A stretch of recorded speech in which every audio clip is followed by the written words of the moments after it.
तो अभी हम स्टार्ट करते हैं सर्किट थ्योरी।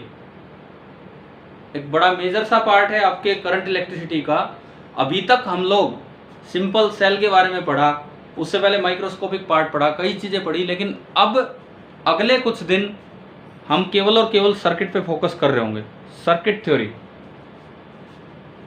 सर्किट क्या होता है? एक ऐसा क्लोज नेटवर्क जिसमें करंट वगैरह फ्लो करे, ठीक है। और सर्किट थ्योरी मीन्स कि ऐसे कुछ रूल्स बना रखे होंगे जिनसे हम करंट का पता लगाते हैं, जिनसे हम पोटेंशियल डिफरेंसेस का पता लगाते हैं, ये सारे काम हम करते हैं। ये आपका होता है सर्किट थ्योरी। तो इसके अंदर इस चैप्टर में जो हम पढ़ रहे होंगे ओनली कौन से सर्किट्स, इस चैप्टर में ओनली कौन से सर्किट्स पढ़ रहे होंगे हम? डीसी सर्किट, ठीक है। एसी सर्किट नहीं, एसी का एक अलग चैप्टर आएगा। Direct current circuit, batteries involve होंगी, ये वाले सर्किट हम पढ़ेंगे इसमें। अब शुरुआत जहां से होती है, क्या एसी सर्किट कैसे होता है बना के दिखा। बस फर्क इतना सा है, डीसी सर्किट में आप जहां बैटरी यूज करते हैं, ऊपर तो रजिस्टर वगैरह लगे हैं। एसी सर्किट में बैटरी की बजाय एक सोर्स इस तरह से रिप्रेजेंट होता है। ये है आपका डीसी सोर्स,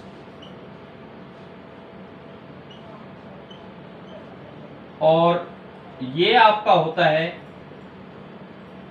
एसी सोर्स। एक डीसी सोर्स, एक एसी सोर्स। सर्किट वही है, सेम, वही रेजिस्टेंस, वही कैपेसिटेंस लगे होंगे, सर्किट बिल्कुल सेम है। फर्क कैलकुलेशंस का क्या होगा वो हम एसी सर्किट में देखेंगे, किस तरह से नए पैरामीटर्स वहां जुड़ेंगे, ठीक है। लेकिन यहां जो हम पढ़ रहे होंगे only and only DC circuits ही पढ़ेंगे। क्लियर करें ना स्टार्ट अब इसको, डीसी सर्किट्स को। यस। तो इसके अंदर जो सबसे पहली चीज आती है, जहां से हम शुरुआत करने वाले हैं हमारे इस पार्ट की, that is Kirchhoff's laws. Kirchhoff ये एक फिजिसिस्ट थे, जर्मनी के फिजिसिस्ट थे, उनका नाम है। और उन्होंने ये ऐसे रूल दिए थे, और इसमें ये याद रखना, वैलिड फॉर बोथ, ये इस पे भी लगते हैं, इस पे भी लगते हैं। इस चैप्टर में हम खाली डीसी सोर्स में लगाएंगे, वहां पे जब एसी वाले में चलेंगे तब वहां देख रहे होंगे। ये जर्मनी के थे जिन्होंने रूल दिए, बड़े काम के रूल हैं, आज भी बड़े काम आते हैं। इनका नाम ये था, मैं लिख रहा हूं, Gustav Robert Kirchhoff.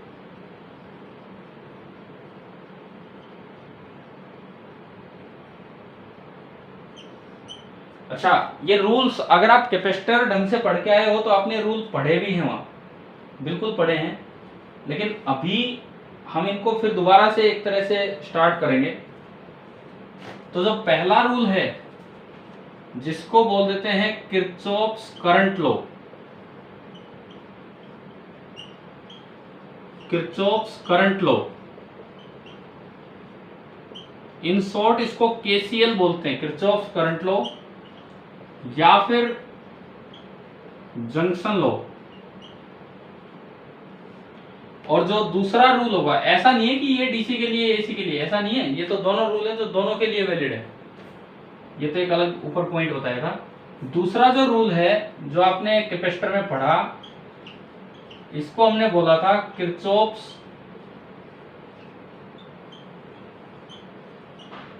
Voltage law, KVL भी डिनोट कर रहे हैं शॉर्ट में, या फिर इसका नाम होता है loop law. Kirchhoff voltage law या लूप लॉ, ये है। अच्छा, इसके बाद रूल्स पे मैं आऊंगा, और आज तो हम ये लगा लो एक रूल को ही ढंग से अप्लाई कर रहे होंगे, इसी रूल को सीख रहे होंगे, इसी को ढंग से अप्लाई करेंगे। लेकिन हमें एक चीज स्टार्टिंग में ही पता होनी चाहिए, ये रूल फिजिक्स के कौन से प्रिंसिपल पे बेस्ड है? Based on the principle of conservation of charge. This rule is based on the principle of conservation of charge. और जो दूसरा रूल आपका होता है सेकंड वाला, it is based on the, कोई होस्ट कोई है कि वेटिंग रूम में, मैं फिर से एडमिट करता हूँ बच्चों को, कितने बच्चे बाहर हैं। दूसरा जो रूल है दैट इज बेस्ड ऑन, बताओ आपने कैपेसिटर में पढ़ा हो तो किस पे बेस्ड होता है? सेकंड वाला rule, principle of conservation of energy. एक रूल बेस्ड होता है on the principle of conservation of charge and दूसरा रूल बेस्ड होता है on the principle of conservation of energy या फिर conservative nature of electric field. इन बातों पे, ये जो सेकंड वाला है आप इसको यूं भी लिख सकते हो, मैं लिख भी देता हूं यहां पे, आप इसको यूं भी लिख सकते हो, और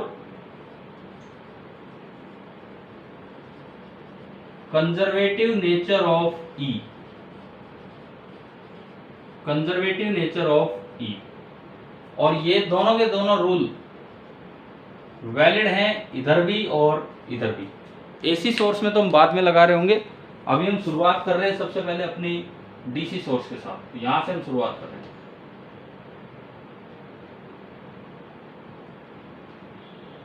आप ये लिख लीजिए, फिर मैं इसको आगे बढ़ाता हूं।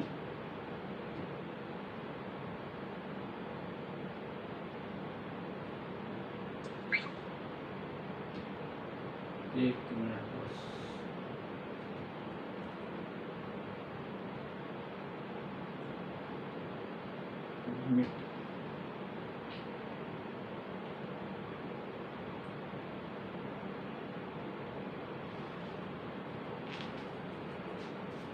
हो गया? Yes sir, 1 minute. चलो ठीक है, लिखिए आप।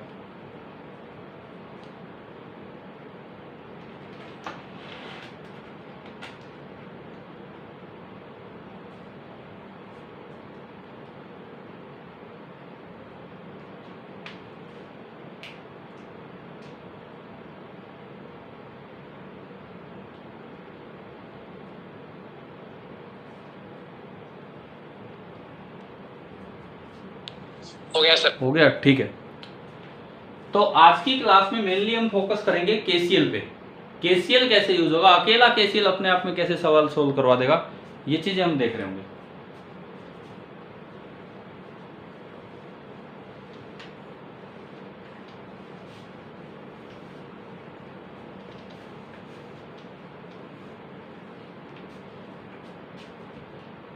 तो हम अपना पहला टॉपिक सर्किट थ्योरी में स्टार्ट करते हैं, केसीएल, किरचॉफ करंट लॉ। देखो इसकी स्टेटमेंट बोलने के 3 तरीके। मान लो ये कोई जंक्शन है, अच्छा जंक्शन को एक और भी नाम दिया जाता है, node.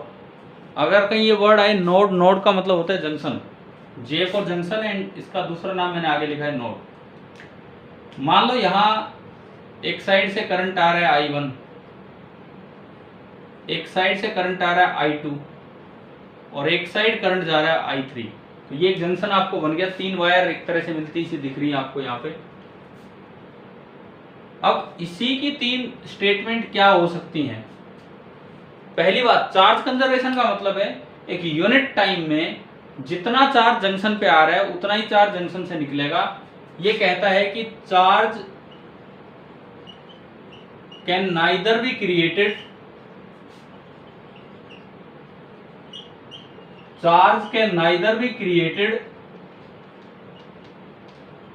Nor be destroyed at the junction. Junction पे ना तो आप चार्ज क्रिएट कर सकते हो ना डिस्ट्रॉय कर सकते हो, मतलब यूनिट टाइम में आने वाला चार्ज बराबर जाने वाला चार्ज। तो क्या इक्वेशन बनी इसकी?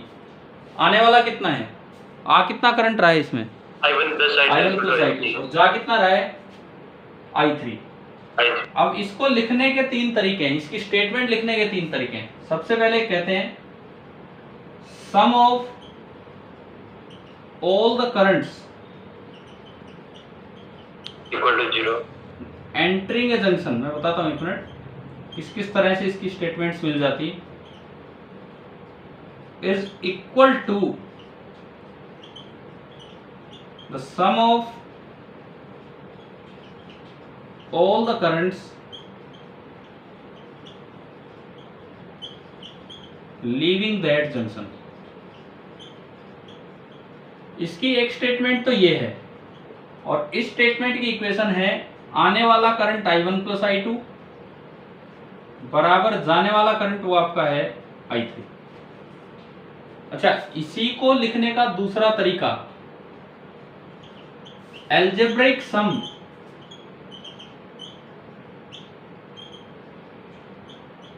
of all the currents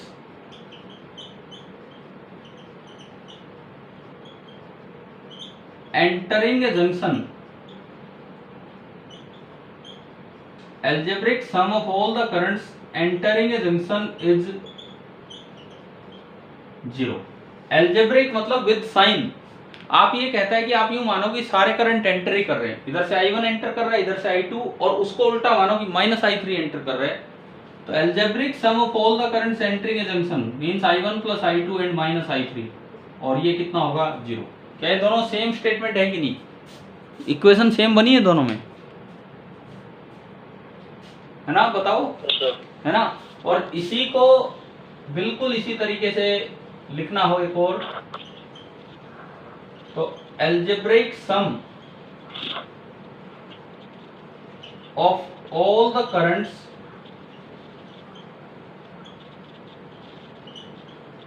leaving a junction is 0।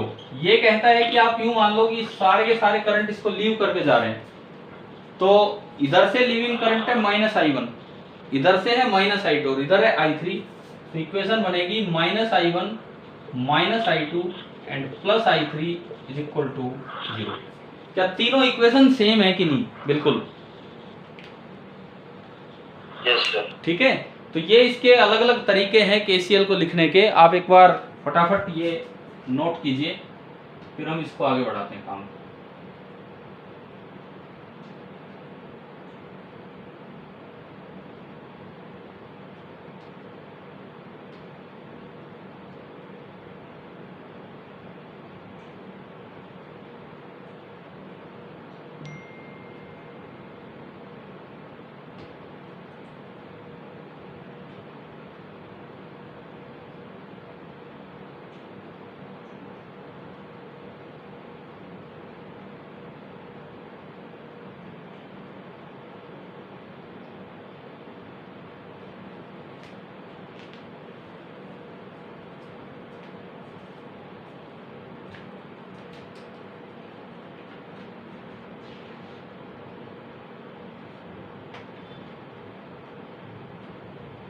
हो गया?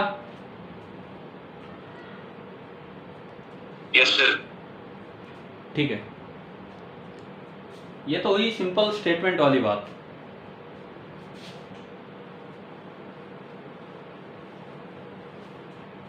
अब जैसे इस पे एक बहुत ही अगर सिंपल सा ही सवाल देना हो तो इस तरह से कुछ बना के दे सकते हैं।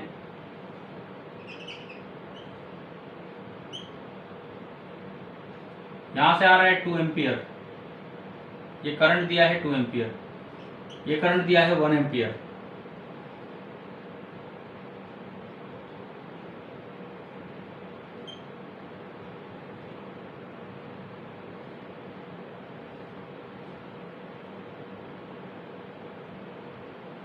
यहाँ पे ये आपको दिया है अगेन 2 एम्पियर,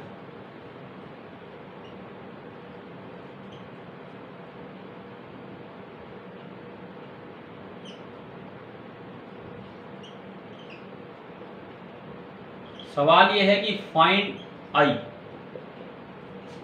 आई कितना होगा इस क्वेश्चन में, and this thing is a part of a circuit. कितना? 12 कह रहे हो? Yes sir. -12 सर। अब इसमें ना सुनो, एक चीज का ध्यान रखना है, अगर क्वेश्चन के डायग्राम में एरो लगा रखा है, अगर क्वेश्चन के डायग्राम में एरो लगा रखा है और आपकी डायरेक्शन उससे अपोजिट आती है तो आपको आंसर नेगेटिव देना होगा। अगर क्वेश्चन में कोई एरो नहीं लगा है तो आप अपने डायरेक्शन सही करके आंसर देंगे। पहले देखिए, इस जंक्शन पे हमने देखा इधर से 2 एम्पियर आया,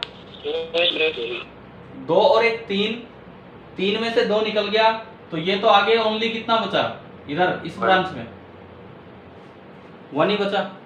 अब देखो 1 इधर से आया, 4 इधर से, 7 इधर से, 7 और 4 11 और 1 12, तो 12 3 जगह से आ रहे हैं, तो 12 को इधर निकलना पड़ेगा, 12 ऊपर नहीं जा सकता है। तो बताओ आई की वैल्यू कितनी लिखनी होगी हमें?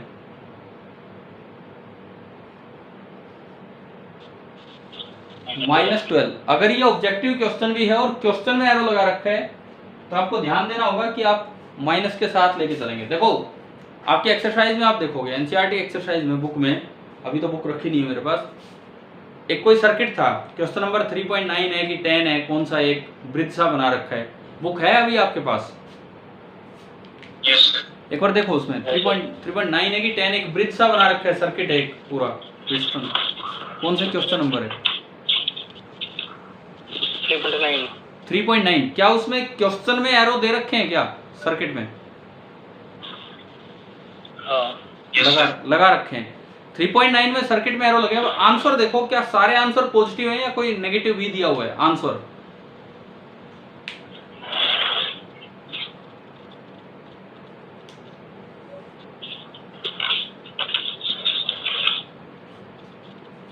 बताओ उसमें देख के। नेगेटिव भी है ना, तो इसका मतलब क्या है कि अगर क्वेश्चन में एरो लगे आ जाए और आपकी डायरेक्शन उससे अपोजिट हो तो आपको आंसर माइनस के साथ देना है। ऑब्जेक्टिव आए तो उसको ठीक उस तरह करना है। हाँ, एरो नहीं लगे तो फिर पॉजिटिव आंसर देना, फिर अपनी डायरेक्शन ठीक करके रखनी। ठीक है, ये पॉइंट का ध्यान रखना है। छोटी छोटी बातें जो कई बार क्वेश्चन में नेगेटिव मार्किंग करवा देती है, हम माइनस की तरफ चले जाते हैं और कुछ नहीं।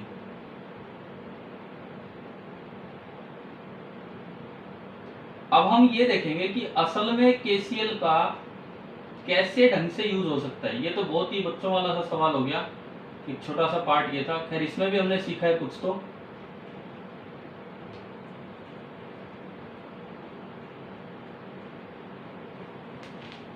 आप में से कितने बच्चों ने ये केसीएल केवीएल कैपेसिटर में यूज कर लिए हैं?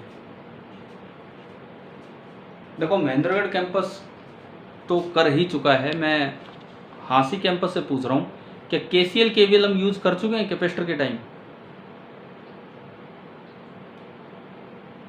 हाँ जी बच्चों बोलिए प्लीज।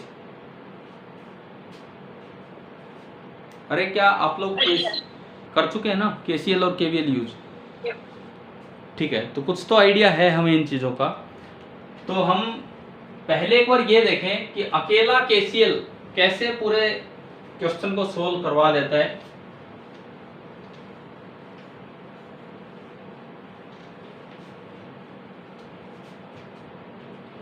देखो ऐसे में यूं दिया होगा कि figure shows A part of a circuit. पूरा सर्किट ना दिखा के आपको सर्किट का एक पार्ट दिखाया गया है।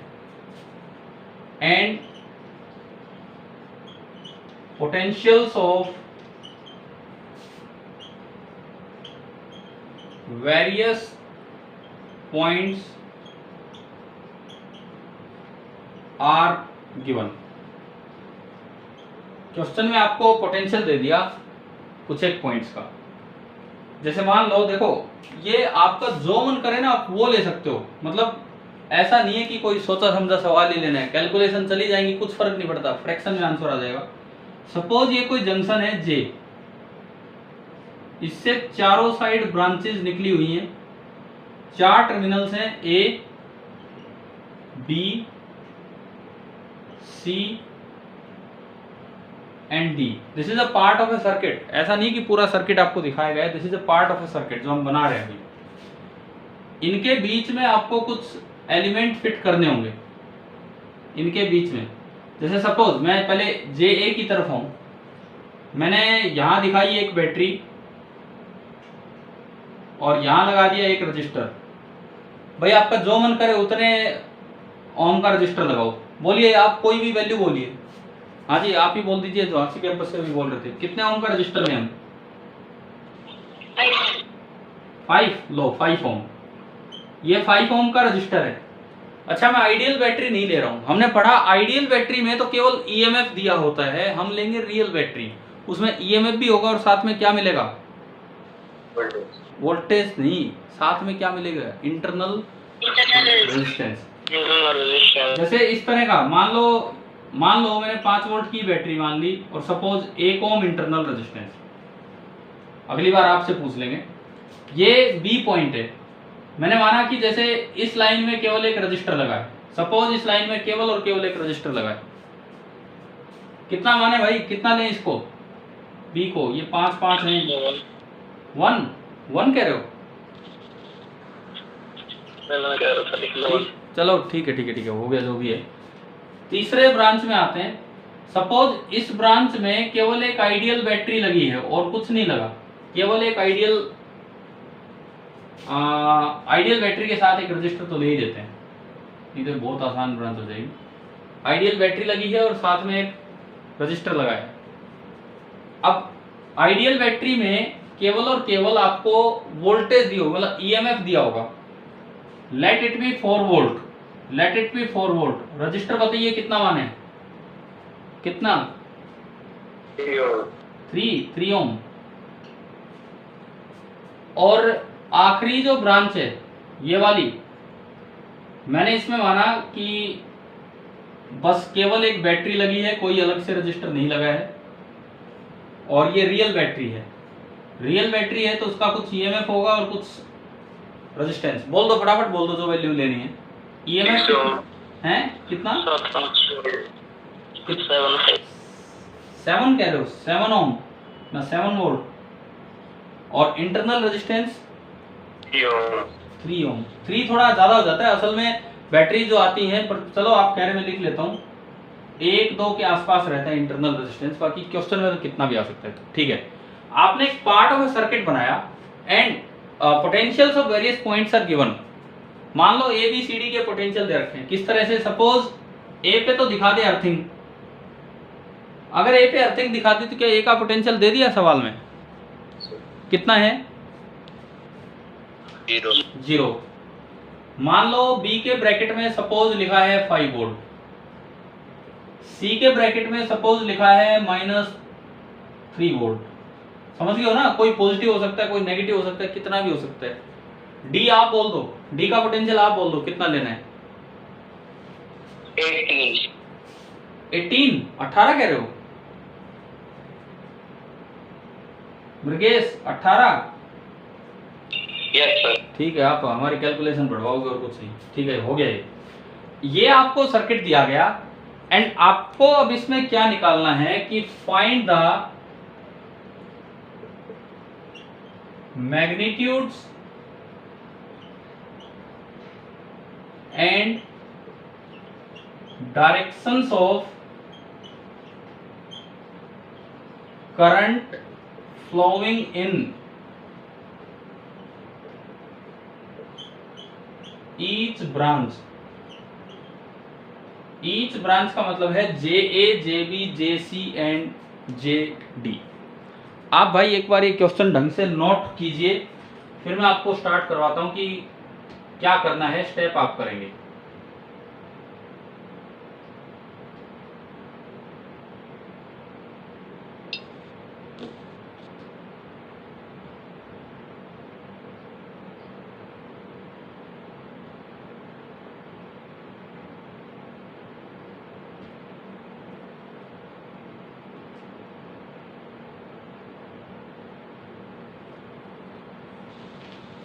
ये जो मैं वैल्यूज आपसे पूछ रहा हूँ कि भाई कुछ बोल दो कुछ बोल दो, ये एक ऐसा कॉन्फिडेंस दिलवाने के लिए है कि सर्किट में कैसी ही वैल्यू आ जाए हमें सोल्व करना आना चाहिए। यूँ ना हो कि भाई पहले से 2 सवाल करके गए हैं बस वही हो रहे हैं और नहीं, कैसी वैल्यू आ जाओ।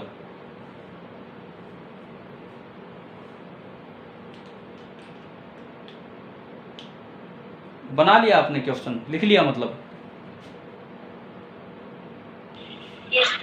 ठीक है। अब देखो बहुत से बच्चे तो इसमें कोई 0 ऑप्शन होगा वही मार्क कर जाते हैं। क्यों? उन्हें लगता है ना तो इधर रास्ता है ना इधर रास्ता है, ना इधर है ना इधर है, तो करंट तो कहीं जा ही नहीं सकता, लूप ही कंप्लीट नहीं है। अरे होगा लूप कंप्लीट, हमें पता नहीं लग रहा क्या ये कंप्लीट सर्किट है या पार्ट ऑफ ए सर्किट है। पार्ट ऑफ अ सर्किट का मतलब है कि पता नहीं कहाँ क्या जुड़े होंगे जो हमें दिखा नहीं रखे हैं। एक बीच का एक हिस्सा दिखा रखा है, पूरा हमें नहीं दिखाया गया है। तो अब ऐसे में आप समझिए, अभी देखो जेई की IIT जेई की एग्जाम की मैं बात करूँ, अभी 2-3 साल पहले या 4 साल पहले हाँ इसी टाइप का एक क्वेश्चन आया था, पार्ट ऑफ अ सर्किट ही दिखा रखा था। तो वहाँ भी कुछ बच्चे फिर यही गड़बड़ कर रहे थे, बोले जी इसमें कैसे करंट होगा। हाँ जिन्होंने कर रखा था ढंग से वो तो करके ही आए थे, ये वो वैल्यूज नहीं है जो उस क्वेश्चन में होंगी। हम तो हर बार ये करवा के भेज रहे थे, लेकिन आप लोगों के लिए दोबारा आएंगे सवाल तो जब आपको करने आने चाहिए। अब देखो सबसे पहली बात KCL का यूज करें ऐसे सवालों में। हाँ जी बोलिए, कुछ पूछना चाह रहे हो तो। सर क्वेश्चन में अगर मतलब ये पार्ट ऑफ सर्किट ना दिया, 10 रुपये दे दिए ना, फिर भी क्या आपको पोटेंशियल्स दे रखे हैं? पोटेंशियल डिफरेंस अगर है तो जरूर ये तभी मेंटेन होगा जब कोई ना कोई, अब आप एक चीज देखो, ये मतलब पोटेंशियल डिफरेंस कुछ बना हुआ है, पता नहीं कितना पोटेंशियल डिफरेंस है, यहाँ कुछ है, यहाँ कुछ है, यहाँ कुछ है, तो इट मीन्स जरूर कुछ ना कुछ करंट तो फ्लो कर ही रहा होगा। ठीक है, वैसे वो लिखते हैं बड़ा क्लियर कि figure is a part of a circuit, नहीं भी लिखा हो और पोटेंशियल मार्क कर रखे हो तो आपको करंट निकालना आना चाहिए। हाँ अगर पोटेंशियल भी नहीं दे रखे, खाली आ गया, फिर तो ये एक ओपन सर्किट है। ठीक है, चलिए अब स्टार्ट करते हैं। सुनो, ऐसे सवालों में आप क्या करो, मुझे कितने करंट निकालने हैं, इसमें कितने करंट निकालने हैं, 1 2 3 4, कितने बोला तो करो। अननोन्स कितने हैं मेरे लिए? 4 अननोन है, एक I1, एक I2, एक I3 और एक I4। मान लो I1 मानता हूं J2A, I2 मानता हूं J2B, I3 मानता हूं J2C एंड I4 मानता हूं J2D। अब कोई कहे चारों बाहर कैसे निकल सकते, कोई बात नहीं, आप एक बार सारे एक तरफ मान लो, कोई ना कोई आंसर नेगेटिव आएगा उसको ठीक कर देंगे, क्योंकि लास्ट में बोला है कि डायरेक्शन भी आपको निकालनी। तो मैंने 4 अननोन मान लिए, मैंने अपनी तरफ से 4 अननोन मान लिए, कोई और चारों बाहर निकलते हुए माने, I1 I2 I3 I4, ये लिख दिया मैंने इसमें। तो अगर आप KCL लगाओगे, KCL एट J, तो बताओ क्या इक्वेशन बनी इस अजम्पशन के अकॉर्डिंग, क्या इक्वेशन बनी KCL की? Sum of all plus I4 equal to 0। हाँ, सारे निकलने वाले करंट्स का जो सम होगा, I1 plus I2 plus I3 plus I4, ये सम आपका कितना होगा? 0। तो KCL ने मुझे इक्वेशन तो दी एक, लेकिन अननोन कितने हैं? 4। इक्वेशन एक, अननोन 4, क्या ये सोल्व होते हैं ऐसे?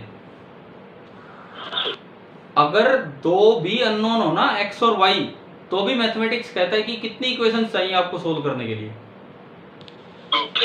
2। तो यार एक इक्वेशन से 4 अननोन कैसे निकलेंगे, अब ये आपको सोचना है। तो यहाँ पे मेरा कुछ ऐसा दिमाग चलना चाहिए इसमें कि किसी तरह से मैं इस इक्वेशन को केवल एक अननोन में कन्वर्ट कर दूं, तो एक इक्वेशन से एक अननोन तो सोल्व हो जाएगा, है ना। मतलब अगर मैं इसको एक अननोन में कन्वर्ट कर दूं, कोई एक अननोन वैल्यू, तो उससे एक इक्वेशन से सोल्व हो जाएगा। तो आप बताओ ऐसा कौन सा एक पैरामीटर माने कि उसमें कन्वर्ट किया जा सकता है, एक में ये कन्वर्ट हो जाए। वो पैरामीटर है पोटेंशियल ऑफ J, वो पैरामीटर है potential of J। Let potential of J be x volt. मैंने माना कि J का पोटेंशियल कितना है, x वोल्ट है। तो अब मेरा अगला टारगेट होना चाहिए कि मैं इन सभी को I1 I2 I3 I4 जो आपने बाहर निकलते हुए माने, इन सभी को मैं x में कन्वर्ट करके और फिर यहाँ रख दूं, तो फिर x सोल्व हो जाएगा। करते हैं, ये काम करते हैं। कैसे कैसे करें, अब सुनिए। सबसे पहले आपने ब्रांच JA उठाई, सबसे पहले आपने ब्रांच JA उठाई और जो आपने करंट माना है वो J2A माना है I1। तो देखो ये आपकी ब्रांच है JA, मैं बाकियों को नहीं देख रहा, मैं केवल JA ब्रांच को देख रहा हूं, एक एक करके हम इनको संभालेंगे। ये आपकी ब्रांच है JA। वो इसलिए हो रही है बात। अब भाई कोशिश करो कुछ समझ आए, सुने, क्योंकि मैं ये मुझे लग रहा है यार क्लियर दिख रहा है, नेटवर्क भी सही आ रहा है इसमें, दिख रहा है मुझे तो इधर। हो सकता है, चलो देखते हैं, कोई नहीं, जैसे भी है सुनते हैं। पहले मैं JA ब्रांच को देखता हूं। J का पोटेंशियल कितना माना आपने? J का X, और A का कितना है? A का A पे अर्थिंग कर रखी थी, तो A का पोटेंशियल कितना है? 0। अब देखो मैं आपको एक काम करके दिखा रहा हूं, आपको 4 बार वो काम करने हैं। उससे क्या होगा, I1 in terms of X आएगा, फिर I2 in terms of X आएगा, इस तरह आके सारे आ जाएंगे और X सोल्व हो जाएगा और फिर लास्ट में वैल्यूज आ जाएंगी। तो देखो तरीका क्या है, आपने I1 किधर माना है? J2A। तो आपने यूं मान लिया कि इधर से इधर करंट आ रहा है I1, इधर से इधर करंट आ रहा है I1।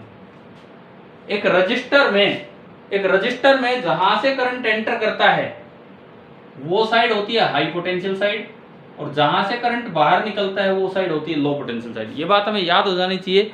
ओम्स लॉ के टाइम भी हम इस तरह की चीजें करते थे। और रजिस्टर के पास जो पोटेंशियल डिफरेंस होता है वो होता है I × R, होता है कि नहीं होता है? V = IR,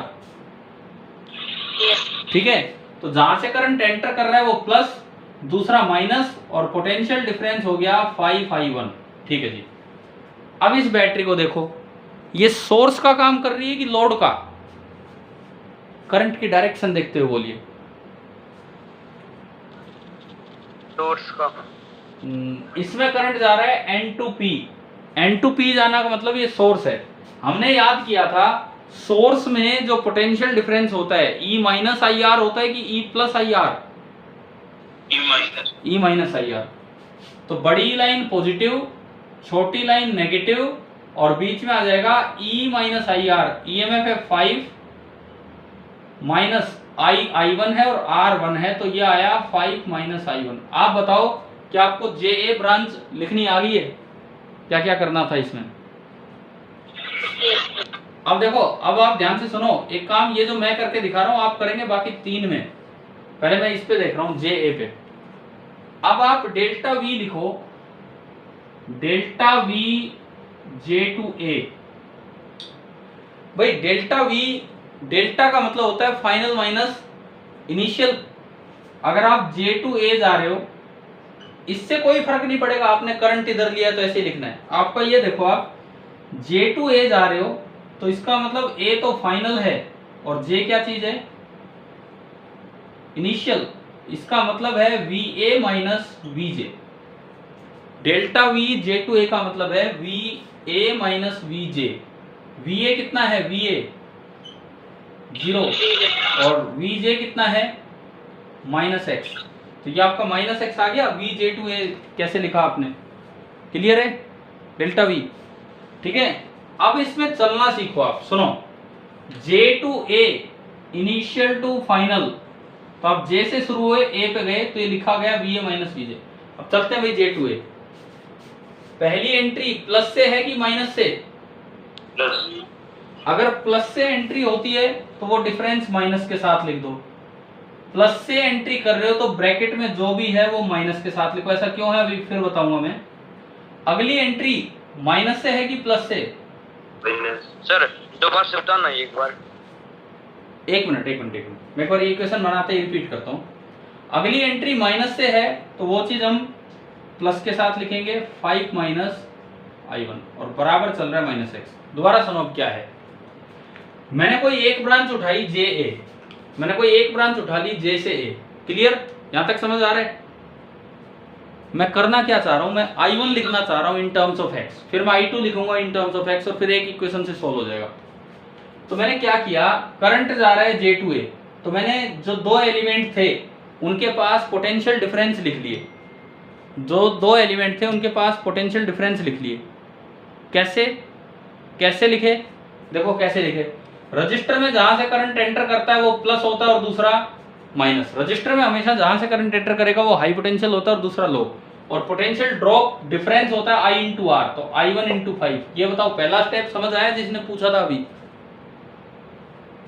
अभी आप जवाब दो जिन्होंने भी कहा था रिपीट करने के लिए।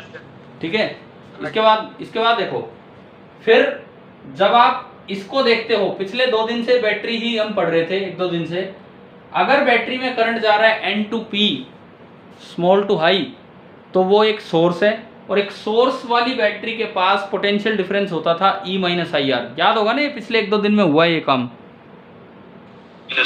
ठीक है, तो यहां हो गया E माइनस आई आर, बड़ी लाइन पॉजिटिव, छोटी line negative. E EMF 5 volt minus I1 into R, इसका 1 है तो माइनस I1 हो गया। इतना होने के बाद अब मुझे लिखना है delta V J to A। Delta V J to A, मैं J से A जाऊंगा तो चेंज इन पोटेंशियल, चेंज का मतलब होता है फाइनल माइनस इनिशियल, तो मैं J टू A जाऊंगा तो फाइनल VA और इनिशियल VJ। अब VA क्वेश्चन में दे रखा है कितना है, अर्थिंग की वजह से 0, और VJ हमने माना है, कितना माना है, X। समझ आ रहा है क्या? ठीक है, तो ये आपका हो गया 0 माइनस एक्स, यानी कि माइनस एक्स। अब एक बार J टू A चलते हैं, अब J टू A चलते हैं कि माइनस एक्स आया तो किसके बराबर है? पहली एंट्री आपकी प्लस से है, जो आपने प्लस माइनस लिखे उसमें पहली एंट्री प्लस से है ना? प्लस से अगर एंट्री हो तो ये पोटेंशियल डिफरेंस माइनस के साथ लिख दो, और माइनस से अगर एंट्री हो, अगली बार एंट्री माइनस से है, माइनस से एंट्री हो जिस तरह आप जा रहे हैं, तो ये पोटेंशियल डिफरेंस आप प्लस के साथ लिख दो। ऐसा क्यों है? ऐसा क्यों है? अगर प्लस से माइनस की तरफ आप जा रहे हो तो पोटेंशियल कम हो रहा है, कोई चीज कम होती है तो उसमें चेंज नेगेटिव होता है, और माइनस से प्लस की तरफ जा रहे हो तो पोटेंशियल बढ़ रहा है, तो चेंज क्या हो जाएगा, पॉजिटिव। आप बताओ ये पहली इक्वेशन बनानी आएगी नहीं, ये वाली इक्वेशन? yes. तो इसको थोड़ा ठीक कर दें हम, माइनस 5I1 और minus I1, minus 6I1 plus 5 is equal to minus x. 6I1 को उधर ले जाओ और x को इधर उठा लो, x प्लस 5, तो मेरे पास फर्स्ट वैल्यू आ गई I1 is equal to x plus 5/6। आप बताओ भाई, क्या ये तरीका समझ आया कि नहीं? क्या JA ब्रांच में हमने क्या किया वो समझ आ गया आपको? yes. अब है ना, JB ब्रांच में चलिए।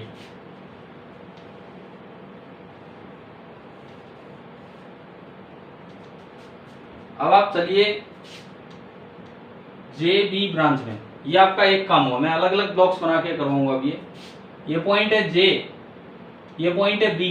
आपने माना है कि करंट जा रहा है J टू B, करंट जा रहा है J टू B, तो I2 इधर माना, इसके पास लिख दो पोटेंशियल डिफरेंस, ये प्लस, जहां से करंट एंटर करे वो प्लस, दूसरा माइनस, और पोटेंशियल डिफरेंस होगा I इंटू आर, तो I2 इंटू 1।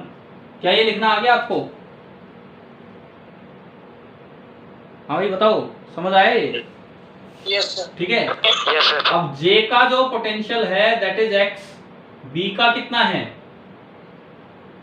5, तो आपने लिखा delta V J to B, delta V J to B।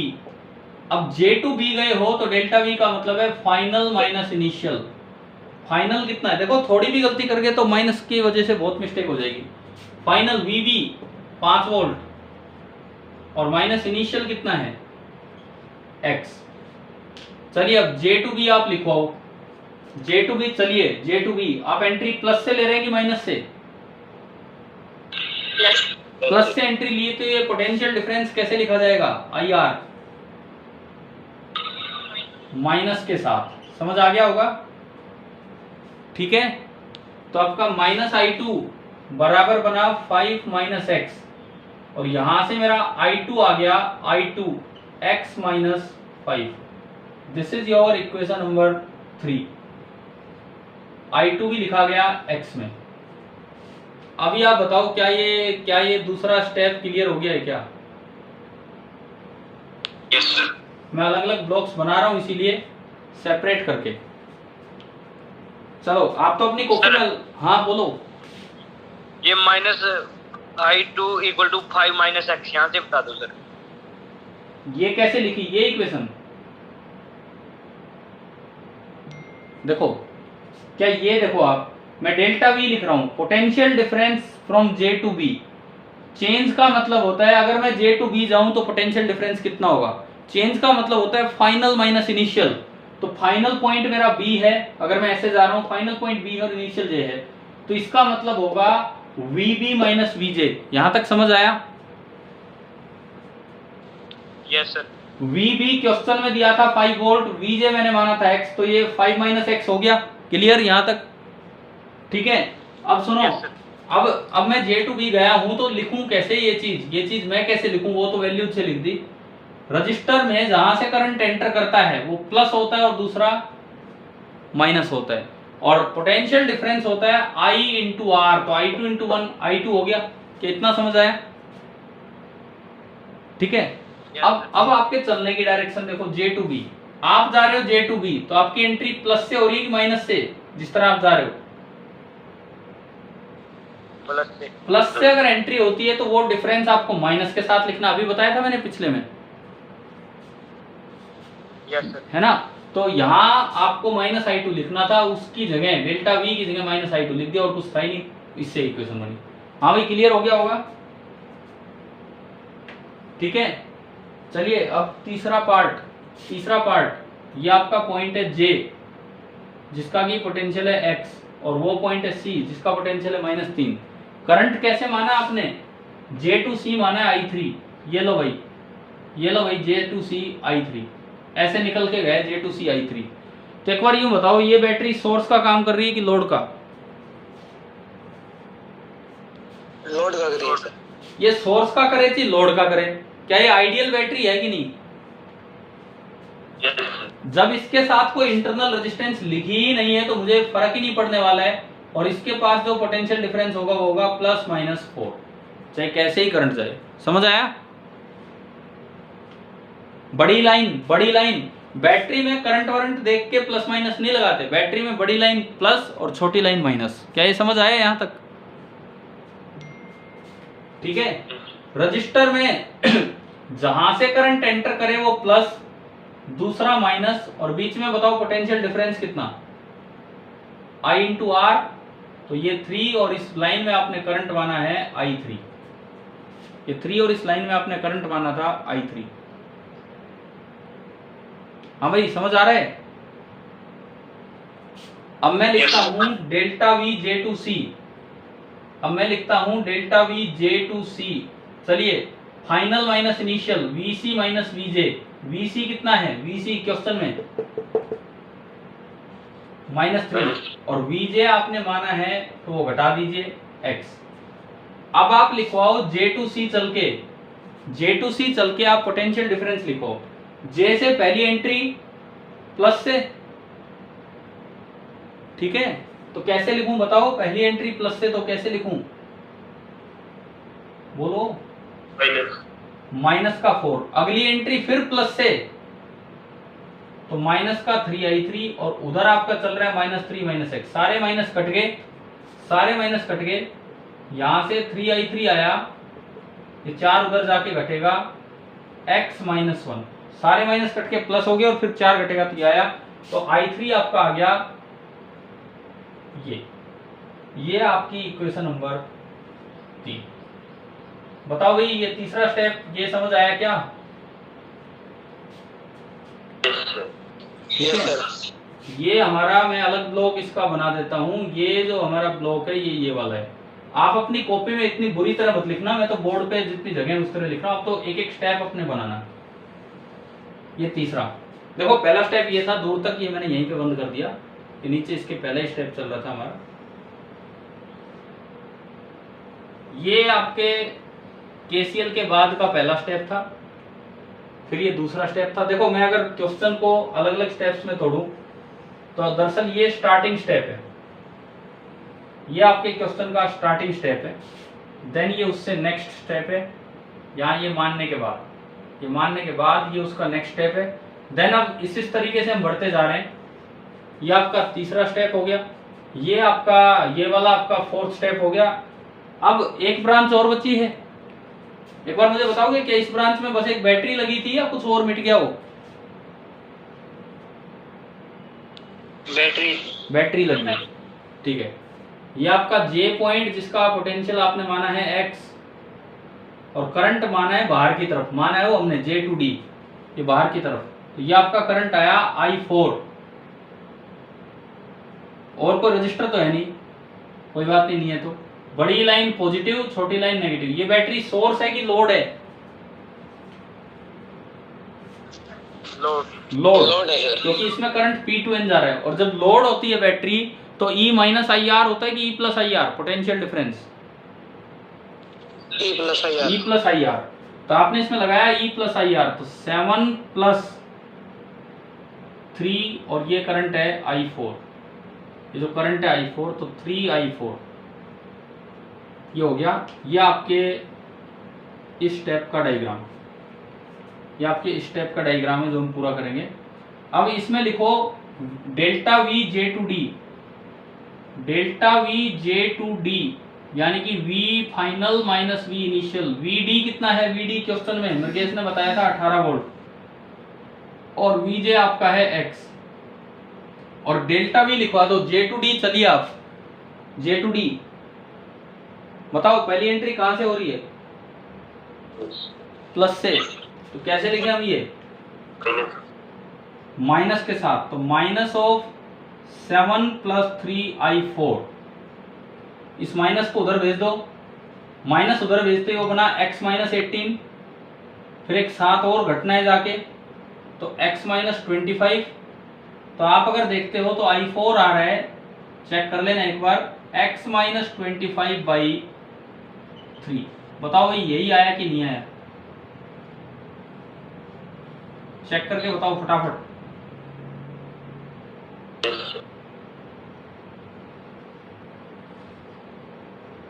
देखो केसीएल अकेला अपने आप में कितने अच्छे सवाल को सोल्व करवा रहा है।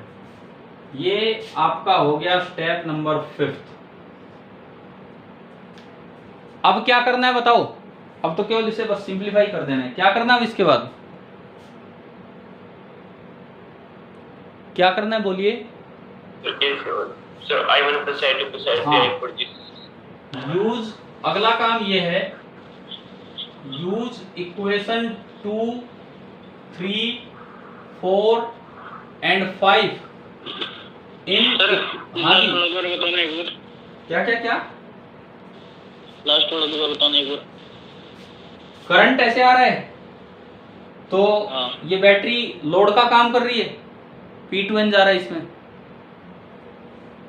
तो इसके पास पोटेंशियल डिफरेंस होगा E प्लस IR, तो 7 प्लस 3I4, ठीक है। और कुछ है नहीं इस ब्रांच में। फिर मैंने लिखा delta V J to D, delta V J to D होगा VD minus VJ, final minus initial. तो VD तो 18 है, VJ X है। और डेल्टा V मैं वैसे चल के देखता हूं तो प्लस से एंट्री है तो वो माइनस के साथ लिखा और उसके बाद ये इक्वेशन बनी। आ गया समझ? यस, ठीक है। अब अगला स्टेप जो है हमारा ये है,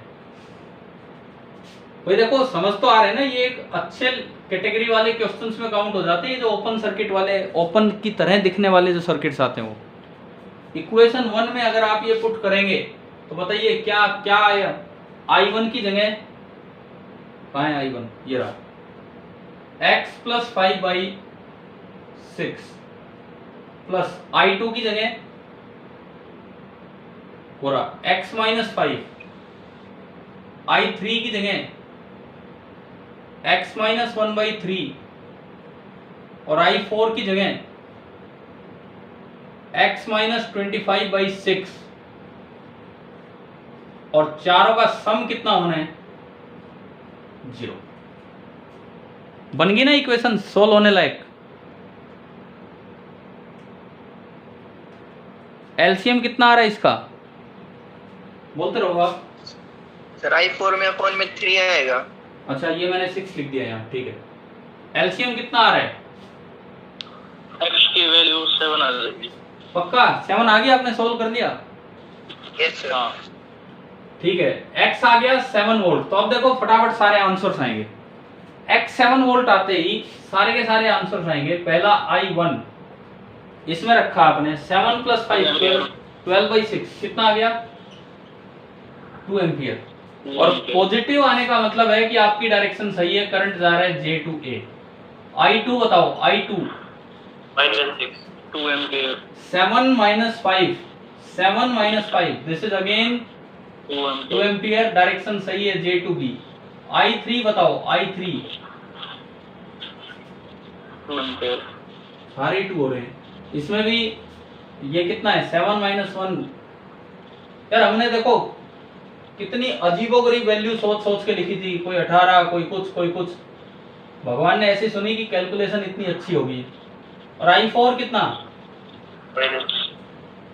माइनस x की जगह आपने रखा 7 minus 25 minus 18 माइनस 6 एम्पियर का मतलब है 6 एम्पियर होगा, और डायरेक्शन किधर से किधर हो जाएगी, D to J।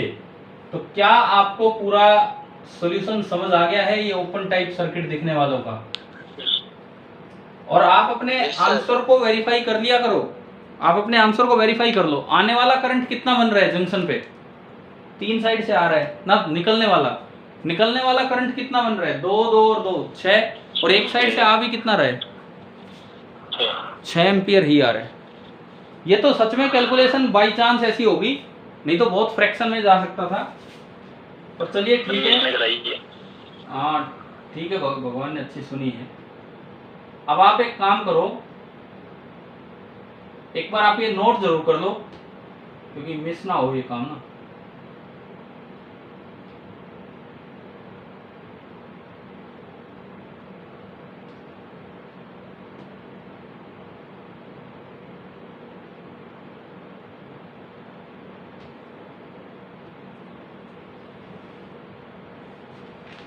अच्छा तो ये बताओ KCL का यूज करके सर्किट कैसे सॉल्व करने हैं, क्लियर हुआ कि नहीं? ठीक है।